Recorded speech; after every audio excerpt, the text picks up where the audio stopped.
मैं आपको महाभारत से एक उदाहरण देना चाहूंगा। पांचों पांडव स्वर्गारोहण के लिए बद्रिका आश्रम की तरफ चले। स्वर्गारोहण माने स्वर्ग की तरफ चले। चलते चलते चलते चलते हिमालय पर जा रहे थे। द्रौपदी सहसा गिर पड़ी, विलाप करने लगी। तो भीम कहने लगे, युधिष्ठिर महाराज, द्रौपदी गिर गई है, द्रौपदी मर रही है, प्राणांत हो रहा है द्रौपदी का। और महाराज, हमने तो बड़े पुण्य कार्य किए हैं। We have done lot of penance, बड़ा तपस्या की है, बड़े पुण्य कार्य किए हैं। ये द्रौपदी क्यों गिर गई, द्रौपदी क्यों मर रही है? युधिष्ठिर महाराज विचलित नहीं हुए, कहने लगे, भीम, द्रौपदी के 5 पति थे, पर 5 पतियों में वो अर्जुन को ज्यादा प्रेम करती थी, ज्यादा अर्जुन का ध्यान रखती थी। आज उस प्रेम के कारण, उस विषमता के कारण आज उसका प्राणांत हो रहा है। वो प्योरिटी खत्म हो गई। थोड़ी देर आगे चले तो सहदेव भी गिर पड़ा। तो भीम ने कहा, युधिष्ठिर महाराज, ये सहदेव भी गिर गया, हमारा भाई गिर गया। तो युधिष्ठिर महाराज कहते हैं, भीम, हम में से सबसे ज्ञानवान बुद्धिमान सहदेव था।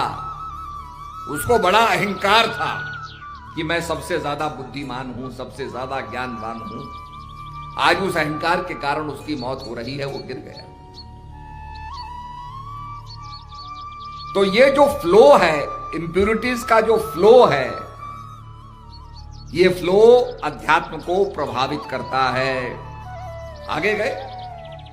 आगे गए तो नकुल जी भी गिर पड़े। भीम कहता है, ज्येष्ठ भ्राता, अब नकुल भी गिर गया। हमने तो बड़ा पुण्य का संचार किया है, बड़ा दान किया है। युधिष्ठिर कहते हैं, नकुल हम में से सबसे सुंदर था, सबसे रूपवान था, उसको अपने रूप का अहंकार था। जब अहंकार पैदा होता है तब अध्यात्म का प्रभाव रुक जाता है। तो पांडव जैसे आगे चले, अर्जुन भी गिर गया।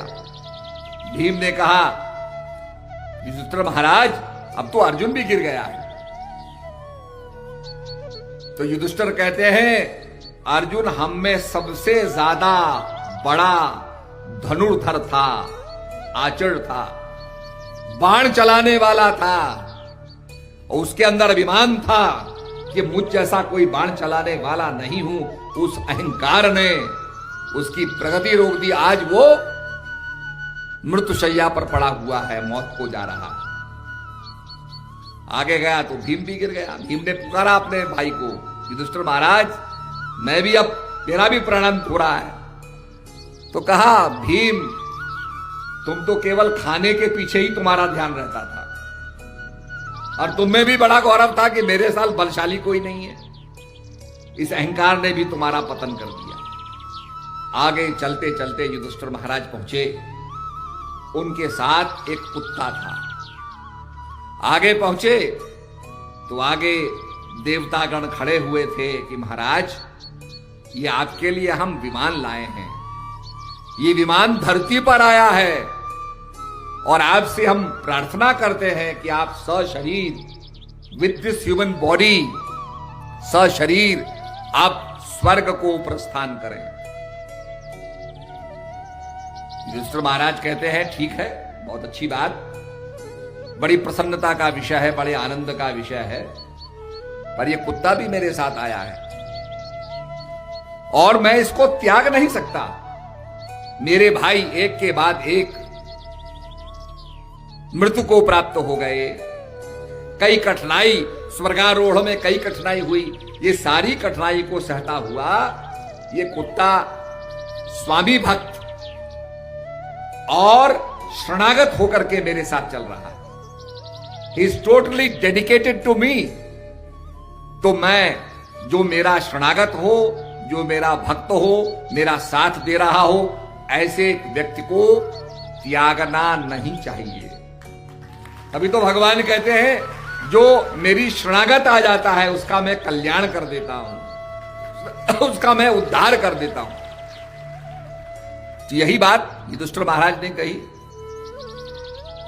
इतना उनका कहना था कि कुत्ता भी जो है अंतर्ध्यान हो गया और धर्मराज प्रकट हो गए, कहने लगे धन्य हो युधिष्ठिर महाराज, तुम्हारे धन्य हो तुम्हारे विचार, वास्तव में ही तुम धर्मराज युधिष्ठिर हो, हम तुम्हारा स्वागत करते हैं। आओ सशरीर विद द ह्यूमन बॉडी। मरने के बाद तो आत्मा जाती है स्वर्ग में, पर युधिष्ठिर महाराज को सशरीर स्वर्ग ले जाया गया। स्वर्ग में उनका अभिवादन होता है, वंदन होता है, स्वागत होता है। तो ये जो अहंकार होता है, ये आदमी को उसके लक्ष्य तक पहुंचने में फ्रिक्शन पैदा कर देता, रोक लगा देता।